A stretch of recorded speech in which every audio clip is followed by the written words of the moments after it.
Masechet Baba Kama, traité Baba Kama, d'Aftet, feuille numéro 9, nous sommes à la feuille 8 de l'inément à la fin. Vamar Abaye. Et Abaye dit encore, Reuven, Shemacha Sadeh Shimron, Shiloba Harayut, si Reuven a vendu un champ à Shimron sans garantie. Beatsou Alera Sikin, et des personnes ont remis en cause la propriété de Reuven dessus. Achulir Zigba, Yachol Achazorbo. Tant que Shimron n'a pas fait un acte pour montrer sa propriété, il peut revenir en arrière. Mishir Zigba, dès qu'il a fait un acte pour montrer sa propriété, il ne pourra pas revenir en arrière. Maïtama, pourquoi? Dama le Chayat de Ketre, ça va de Kibilt. Il lui dit un sac de nœuds, de problèmes, tu as accepté sur toi, et donc tu le reçois. Mais maintenant, il va y avoir Chazaka. À partir de quel moment on considère qu'il a fait un acte pour montrer sa propriété, mais qui daïch à Mitzre, à partir du moment où il a foulé les côtés du champ pour marquer la limite. Ça c'est seulement lorsqu'il avait vendu sans garantie. Aval Bacharut lo. Mais si c'était avec garantie, non. Il peut toujours revenir en arrière. D'autres disent Afilou Bacharut Nami. Même si c'était avec garantie, d'Amarle, parce qu'il peut lui dire Arve Tirfach, Vacham Lemnach. Montre-moi d'abord l'acte de saisie de ces personnes-là et je te rembourserai. Avunama Okesef Ometav. Avuna vient répondre à la question de la contradiction dans les versets, puisqu'un verset disait qu'il faut payer avec le meilleur des champs et l'autre disait que on paye tout ce qui a valeur argent. Et il répond, soit on rembourse avec de l'argent, et sinon il faut rembourser du meilleur. Et Tivé Rav Nachman et Ravuna, et Rav Nachman a objecté à Ravuna, avec la Braïta qui disait Yashiv, les rabot, Shavé, Kesef. Comme c'est écrit dans le verset, il remboursera, ça va inclure tout ce qui a valeur argent, Afilou Soubin, même du son, donc il n'est pas du meilleur. Ici, on parle d'un cas où il n'a pas ni argent, ni terrain. Il délaite les pchita, mais s'il n'a pas, c'est évident. Baou de Tema Amri dans les Iltera Zabin, va être les Kesef. Non, on aurait pu croire qu'on lui dit, va et fatigue-toi à vendre le mobilier pour lui rembourser de l'argent. Kamash Malan, c'est pourquoi on vient apprendre que non. Amaravasi Kesafim Harehen Kekarka. Ravas, il dit, l'argent c'est comme le terrain. Le Maïreta, à quel sujet, dit l'Agmara? Il est malin dans le métav. Si c'est concernant le fait qu'il faut payer du meilleur, on considère que l'argent, c'est considéré comme le meilleur. Haïnou les Ravuna, ben ça c'est exactement ce qu'a dit Ravuna. Et là, l'Ishné Harim Shechalkou, mais ça concerne deux frères qui ont partagé l'héritage de leur père. Venatal Echad Karka ve Echad Kesafim. Un a pris du terrain et l'autre de l'argent. Baba Alchov, Venatal Karka, est venu le créancier et il a saisi le terrain. On vient m'apprendre que celui qui avait reçu le terrain va partager l'argent que l'autre frère avait pris pour lui-même, Bahadé pour lui. Et la Gemara dit Pshita, c'est évident, Haibera va Elabera, est-ce que l'un est un fils et l'autre n'est pas un fils? Tous doivent participer. Et Kadamré, d'autres disent Adraba, au contraire, des Dargissa, exactement dans l'autre sens. Damar la riche a cliqué sa fille, que l'autre lui dit, c'est dans ce sens que j'ai pris l'argent, que si c'est volé, je ne viendrai pas te demander de rembourser. Ou la riche a kaltara, et donc c'est aussi dans ce sens que tu as pris le terrain. Deimitarfa, que si c'est saisi, l'omishtal malach, midé, minay, tu ne pourras pas venir te faire rembourser de chez moi. Et là, l'Ishné Achim, chez Chalkou. Mais en vérité, on parle de deux frères qui ont partagé les terrains de l'héritage. Où Baba Alchov Natal Chalko chez Echad Mehem est venu un créancier et il a pris la part de l'un d'entre eux que l'autre pourra lui payer la moitié, soit en terrain, soit en argent. L'Amra Ravasi Hadazimna. Mais cela, Ravasi l'a déjà dit une autre fois. Puisqu'il y a un enseignement qui dit Achin Shechalkou, des frères qui ont partagé les terrains, ou Baba Alchov Natal Chalko chez Echad Mehem est venu le créancier et il a pris la part de l'un d'entre eux. Rav Amar Batla Machloket. Rav dit, la partition est annulée et ils partageront ce qui reste. Shmuel Amar Viter. Shmuel dit, il a perdu. Ravasi Amar, et Ravasi dit, Notel Revia Bekarka ou Revia Bemaot. Il prendra le quart du terrain de l'autre, soit en terrain, soit en argent. Rav Amar Batla Machloket, que ça va Achin Shechalku Keorshin Havu. Rav dit, la partition est annulée, parce qu'il considère que les frères, même après qu'ils ont partagé, sont considérés comme des héritiers. Et donc, c'est ce qui reste de part d'héritage qu'on devra partager. Shmuel Amar Viter. Shmuel dit, il a perdu. Ça va Achin Shechalku les Kochot. Il considère que les frères qui ont partagé l'héritage sont considérés comme des acquéreurs, ou que le Kar Shelo B'Achayudami, comme un acquéreur sans garantie. Et donc il a perdu. Ravasi Amar Notel Revia Bekarka ou Via Bemamot. Ravasi lui dit, prendra le quart de la part de l'autre, soit en terrain, soit en argent. Mais savent qu'Alé Kershin Damou et Kelikuchot Damou, parce qu'il a un doute, est-ce qu'ils sont considérés comme des héritiers ou comme des acquéreurs? Il car Notel Revia Bekarka ou Via Bemamot, et c'est pourquoi il prendra le quart de la part de l'autre en terrain ou en argent, donc la moitié de ce qui aurait été sa part, puisqu'il y a un doute. Et la manière réelle que Karka, et donc pourquoi on dit que l'argent est considéré comme le terrain?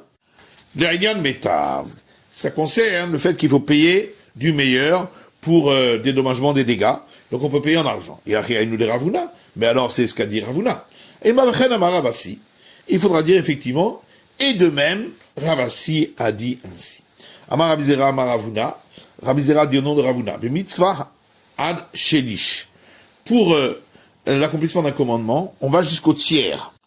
Et la Gemara demande maï shelish. Qu'est-ce que ça veut dire le tiers? Il est mashlish beto. Ça veut dire le tiers de sa maison, donc de ses biens. Et là, mais mais alors, si 3 commandements se présentent devant lui, il devrait donner toute sa maison, tous ses biens. Et là, Rabizera behidu mitzvah ad shelish bemitzvah. Seulement, Rabbi Zera dit, c'est pour la beauté de l'application du commandement, on doit rajouter un tiers de ce qu'on paye pour l'accomplissement du commandement. Ravashi a demandé, est-ce que c'est le tiers en plus, c'est-à-dire du tout, ce qui veut dire en vérité le quart, ou le tiers de la somme du départ? Tekou, on est resté sur la question. Le Marava Amré, à l'ouest, en Israël, on dit, Mishpé de Rabbi Zera, au nom de Rabbi Zera, Achlish Michelo, jusqu'au tiers, c'est de ses biens, et il ne recevra la récompense que dans le monde futur. Mikanvelar Michela Kadosh Baruchu. S'il rajoute, ça proviendra du Saint béni soit-il, et ça lui sera récompensé en ce monde. Matitin, Mishnah. Kol shechavti mishmirato, ircharti et nisko. Tout ce que j'ai obligation de garder, si je ne l'ai pas fait, j'entraîne le dommage, et donc je dois payer. Et Sharti b'mixat nisko, si j'ai entraîné une partie du dommage, Sharti b'tashumi nisko kersher kol nisko, j'ai l'obligation de rembourser le dommage comme si j'avais entraîné tout le dommage. Les chassim shen baen me'ila. Et c'est seulement si ont été endommagés des biens pour lesquels il n'y a pas l'obligation d'apporter le sacrifice de Me'ila si on en tire profit, donc c'est uniquement pour des biens profanes. Nechassim, Shen Shel Beneberit, uniquement pour des biens de ceux qui sont passés sous l'alliance, donc les personnes juives. Nechassim Ameyuchadim, et seulement pour des biens spécifiés à la personne, ou Bechon Makom, et en tout endroit où cela peut arriver. Sauf si c'était un domaine qui était spécifique pour celui qui est endommagé, ou un domaine qui était spécifique aux deux, à l'endommagé et à l'endommageur. Que chez Hizik,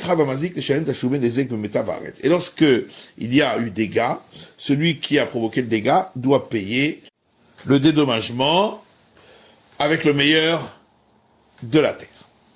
Gemara, Tanu Rabanan, le sage enseigne dans une braïta. Kol shechavti b'shmirato irshati et nisko.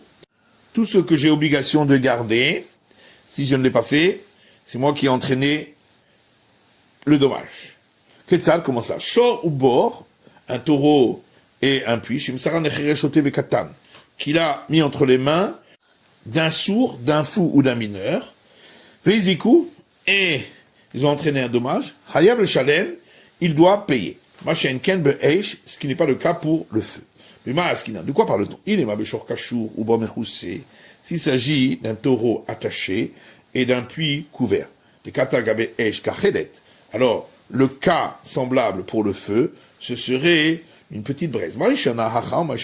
Quelle différence dans un cas et quelle différence dans l'autre? Et là, Beshor Moutar ou Bor Megouli. Non, en vérité, on parle d'un taureau délié et d'un puits découvert. Les Katagabe Eish Shalevet. Donc le cas semblable pour le feu, ce serait une flamme. De patour. Alors comment ça? Ça voudrait dire que pour le feu, on est dispensé de payer. Verma Rechakish. Pourtant Rechakish dit Mishme de Cheskia ou non Cheskia. Quand est-ce qu'on a dit que il est dispensé? C'est si il lui avait mis entre les mains une braise et que c'est l'autre qui l'a ranimé. Aval Shalhevet. Mais si c'était une flamme Chayam, il doit payer. Baitama da Bari Ezeka. Pourquoi? Parce que le dommage est prêt à arriver. En vérité, on parle d'un taureau qui est attaché et d'un puits qui est couvert. Et donc le cas semblable pour le feu, c'est une braise. Et ce que tu as demandé, pourquoi on fait une différence dans un cas et dans l'autre? C'est parce que le taureau, c'est habituel pour lui de se délier. Le puits, c'est habituel qu'il soit découvert. Gachelet, alors que pour la braise, plus on la laisse, et plus elle s'éteint. D'après Rabbi Yochanan qui a dit que même s'il a mis entre ses mains une flamme, il est aussi dispensé. Alors le cas semblable, c'est un taureau délié et un puits découvert. Pourquoi on fait une différence entre un cas et l'autre? C'est que là-bas, c'est le sourd qui tenait dans sa main qui a entraîné le dégât. Alors que ici pour le taureau et le puits, l'autre c'est pas le sourd qui le tenait dans la main qui a entraîné le dégât. Tanoura Banan, ça j'en sais dans ce brata. Il y a une sévérité du taureau par rapport au puits, et il y a une sévérité du puits par rapport au taureau. Le shor bibebor, une sévérité du taureau par rapport au puits, shachom shalem ta kofer, c'est que pour le taureau, on doit payer, s'il a tué un homme, la contre-valeur pour l'expiation. Et s'il a tué un esclave, on doit payer les 30 pièces d'argent. Nikmar dino asurba naa. Et après que le verdict a été donné, qu'il doit être lapidé, on n'a plus le droit d'en tirer profit. Vedarko l'eler ou hazik. Et c'est son habitude d'avancer, de marcher en faisant un dégât. Machen ken bebor, ce qui n'est pas le cas pour le puits. Romer bebor mi beshor. Il y a une sévérité du puits par rapport au taureau. Shabor trilat arsiato le nezek. C'est que le puits, dès le départ, il est déjà apte à occasionner un dégât. Ou mu'an mitrilato. Et on est considéré comme averti dès le départ. Machen ken beshor, ce qui n'est pas le cas pour le taureau. C'est la fin de l'étude du daf tête de la feuille numéro 9.